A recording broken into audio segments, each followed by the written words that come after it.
Welcome again to another episode of Goalpost Gossip. I'm your host, Alton, and this is the podcast where football meets banter. Well, today we kick off this episode by talking about no other than the Carabao Cup. Yay, the Carabao Cup. First, we kick it off by talking about Chelsea and their, I would say, dramatic win. At this point, I don't know if I should say surprising win or what. I don't know how to describe it. But that game in a nutshell was horrible on our behalf. It was a terrible game on our behalf. I don't know what's up with this thing where Chelsea keep going one down before they have to be, coming back. Like every game since the beginning of the season, Chelsea is always one down. Always one down. Why are we conceding the first goal every game? What is really going on here? And I need answers. The Chelsea fans need answers. What is really going on here? And this is getting really, really annoying. This is getting really annoying. And we, the Chelsea fans, we're tired of this now. We are tired of our team conceding first goal and, going under pressure and getting nervous and all that stuff. Talking about getting nervous, the panic in the back caused the goalkeeper to sucker punch Fofana. Like, everything is just going horrible wrong. And, it's early in the season. We're still in the Carabao Cup. We move on to the fourth round. But we have to get this together. Chelsea, you can't keep doing this to your fans. Why are we conceding first? Why are we, saving our best for last, basically? We got to do better, man. This is getting out of control. This is getting out of control. The fourth round draw is in. Spurs and Newcastle, they do one handsomely their game, dominate as they're supposed to. And they will be playing each other in the fourth round. Arsenal won convincingly also, so that will be an Arsenal-Brighton showdown for the fourth round. Chelsea will be up against Wolves, and Wolves is not a bad team. And if we are playing lower level team like this, can you imagine what it's going to be against Wolves? Liverpool versus Palace, that will be a very entertaining game because, Palace are actually feeling themselves. And, Palace think that they can take it far again because they are the defending champion. So there will be some bad blood between Palace and Liverpool. I am excited for that showdown. We have Cardiff versus Wrexham, and that's a derby, which you would be very interested also. But which of the lower level team do you think is the most dangerous in the Carabao Cup right now? Do you think that, there can be a surprise winner this season? Or do you think that Chelsea can take it all the way? I don't think Crystal Palace will be able to defend their title. I don't think so. For some reason, I want to believe that Chelsea are going to show up in the fourth round and they're going to make a statement and they're going to go all the way to the final. Going to the final, I would think that we making it to the final would be a boost, a good enough boost that will, cause us to win the championship. So this season we are not going trophyless, and this is one of the trophy that we're going to take. Okay? We're going to take this one. All right? Also, we're going to be talking about the Liverpool chaos with etiquette. Like, bruh, if I was your coach, bro, I would have suspended you for a couple of games other than the suspension that you get. So on top of the suspension that you got, I would give you more suspension because that was dumb. That was dumb. Like, you are already on a yellow card. And you gonna celebrate by taking off your shirt just to show your number when you could have just turned around and showed the number in your back. It's not like you have an undershirt that you try to display something or try to send a message. You just take off your shirt to hold up the same shirt that you take off to show the number in the back with your name. You could just turn around and point to the back like that. I posted a picture on my Instagram. I have to look that that the coach and also I think it was Frimpong gave him the look of, bro, you are dumb and you deserve five more yellow card for that action. That was stupid.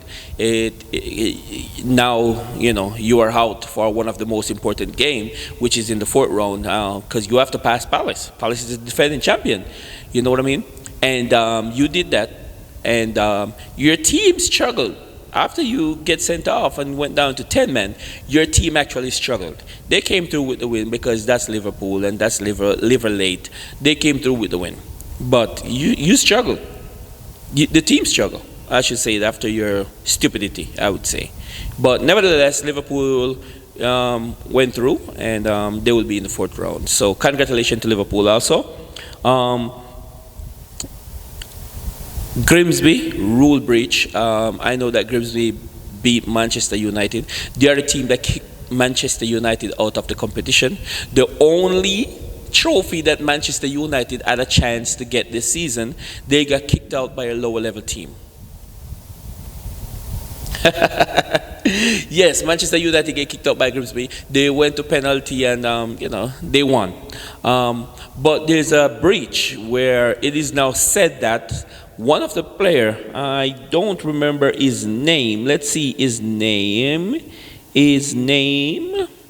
I don't see his name. Yeah, but he was registered like 59 seconds after the time slot that was given for them to register the players who are playing and who's going to be on the bench, who are involved in the game, I should say.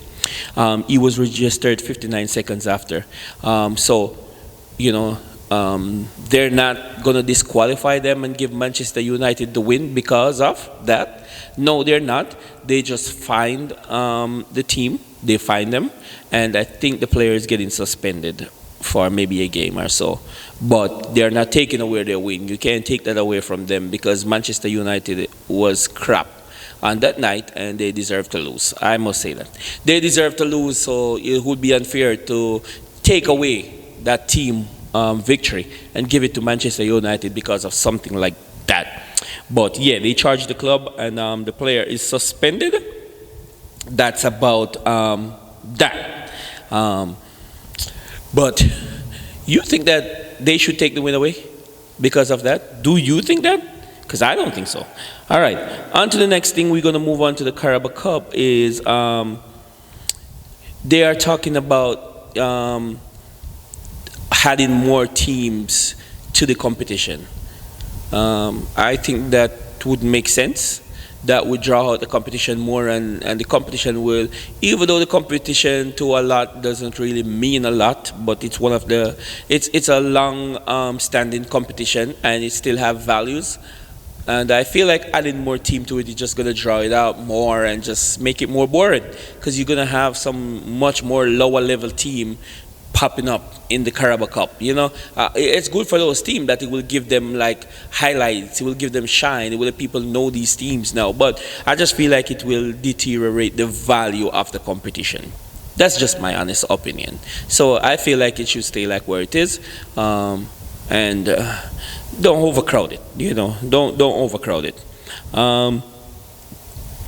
Also, now we're going to be talking about some news that's out of Europe, and this is pretty interesting news because they were talking about racial profiling being on the rise in Europe. Get out of my video. Racial profiling is on the rise in Europe. Do you think that the consequences for racial profiling is too light? Do you think that it needs to be a more heavy fine to the club who their fans done that? Maybe suspension, maybe some taking away of titles. But then again, it's like, I look at it to say that the clubs may be doing stuff to prevent this, but you can't really control what people say and what people do when they come to a game, right? You punish this one person and ban them for their lifetime that they can't come back to none of your games, you know what I mean? They charge them or whatever. But at the end of the day, that's one or two or just a group. Out of 70,000 that are going to come back to the stadium next week, how do you control what these people say or what these people do? But I just think as people, we should be over this by now. The world should be moving forward from all this racial profiling and all this stuff right now, and I feel like it's affecting the game. I just think that maybe UEFA and all these football governing bodies gonna have to come up with other solutions. I don't know. It may gonna have to cost the clubs where these hooligans are from or are supporting, but it's also seem unfair to the club on my behalf, because they cannot control what people say. That's just my honest thought. They just can't. So they were concerned of the World Cup, about the conditions of the World Cup. And when I say conditions, I don't mean bad field or bad surrounding or whatever. I just meant like the temperature. They saying that the temperature is gonna seem a little bit too high for these players. Do you think that the games for the World Cup they should move to a cooler time of the day, or do you think that the players just need to suck it up? It's very hot, and with climate change, it's getting hotter.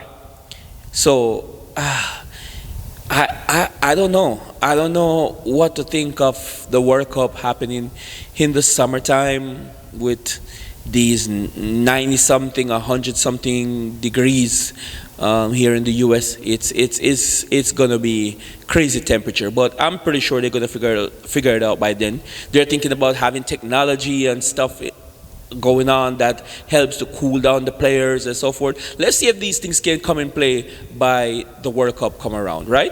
Maybe, I don't know, they're going to have sprinklers that, sprinkling out water on the player while they're playing, to cool them down. I don't know.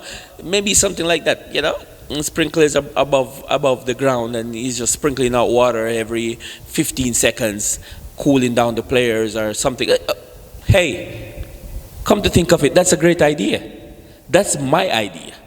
So if you ever see that anywhere, just know that I was the one who said it first, and they need to compensate me for that. That is my idea. Sprinklers over the ground, over the field, and while the players play, that would be amazing, and that would probably cool down the players because it's very, very hot.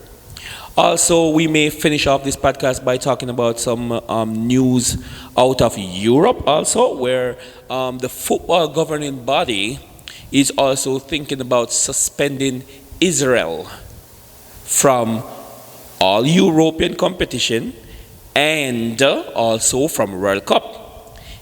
Yes, because of what's going on. The podcast is not about politics, but what's going on with Israel and so forth and so on. So the football governing body is stepping in. They're having meetings to discuss if they want to suspend Israel from sort of football, and it's also affecting not just the Israel national team, but it will be affecting the individual players. The individual players won't be able to play for their clubs, won't be able to play no football at all until, all this madness and nonsense stop. Now you see everything is spilling over to the game that we love so much, because this game is supposed to be about love and unity, passion, So the footballing body is taking a stand on, the madness that's going on around the world. And I wish that they could do this for everywhere madness is going. Everywhere. I don't care where. Everywhere madness is going, start by, by these things. And football is fun for us, the fans, the supporters, but, it's a business. And it's making millions and millions and millions and billions, I should say. You know what I mean? So it's a business. So therefore, if you start to make a stand with that, people will start to respect each other, respect others' decisions and all those stuff. And we have a more peaceful and loving world. So yes, the football governing body is planning on having Israel taken out of all football competition across the world. So let's see where that goes, because that is developing news. All right, and here we go. We come to the end of another episode of Goalpost Gossip. Stay tuned for this weekend game. And what's your prediction? on this weekend game. I mean, we know Liverpool going to have their first loss. I just think that Liverpool going to lose this weekend. I think Manchester United going to lose heavily this weekend also, and I think that Chelsea going to redeem themselves. I really think so. Chelsea going to redeem themselves this weekend, and this from here on is going to be up. We need to beat Brighton 3-0 at least, and I think we can do it because this is redemption time. This is redemption time. Manchester United going to continue to be Manchester United. I think they're going to get like a 4-0 by Brighton. Bradford, I should say. I think, what am I talking about? Bradford and Brighton together give you Brenton. Oh, yeah. But I think that Brentford going to trash them. Brentford going to trash Manchester United over the weekend. And Liverpool going to lose their first game. That's my prediction. What is yours? Thank you again for watching this, and until next time, I'm your host Altin. Peace.